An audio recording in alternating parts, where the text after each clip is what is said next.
once a pair of tap shoes called Tippity and Tappity. They lived in a little shoe shop. They looked just like normal shoes, but on the tips of their toes and the backs of their heels were smooth pieces of metal. Tippity and Tappity were always jiggling about, and when they jiggled, they made quite a noise.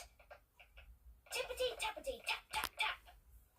Stop tippity-tapping, cried the pointy high heel.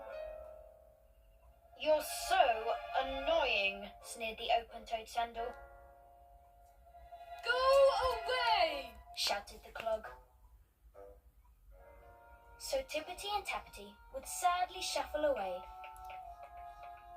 and sit in the shop window, watching the world outside. Hello. Then one day, a young man came into the shop and asked to look at Tippity and Tappity. They were so excited. When the young man tried them on, he cried, "These tap shoes are perfect!" The young man tippity-tappitied out of the shop. He tippity-tappitied down the street, and a crowd gathered to watch as he danced around the town square. Tippity-tappity, tap-tap-tap, tippity-tappity, tap-tap-tap. The people cheered. They had never seen such wonderful tap dancing. And Tippity and Tappity had never been so happy. At last, we can make as much noise as we like, cried Tippity. And everybody loves us, cried Tappity. Tippity-tappity, tap-tap-tappity, tippity-tappity, tap-tap-tap, tippity-tappity, tippity-tappity, tap, tap, tap.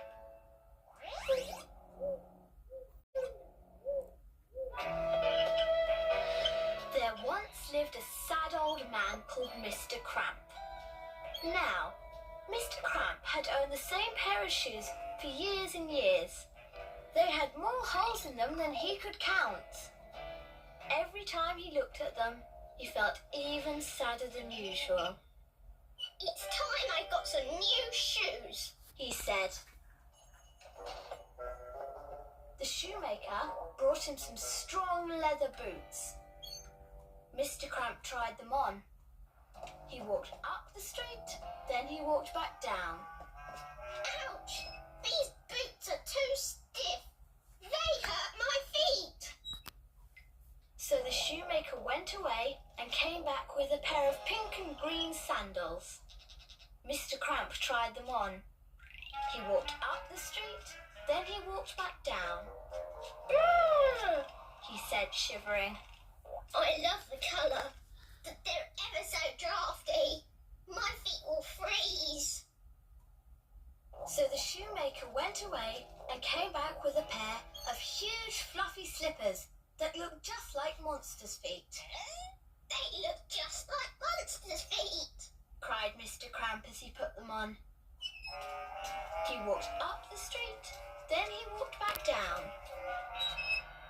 "Oh, these are perfect. They are lovely and soft, and they keep my feet as warm as can be. Yippee!" Mr. Cramp skipped up the street in his new shoes. And when he sat in his chair that night by the fire, he looked down at his monster feet and smiled. Not only were his new shoes comfy and cozy, but they also cheered him up. From that day on, he was never sad again.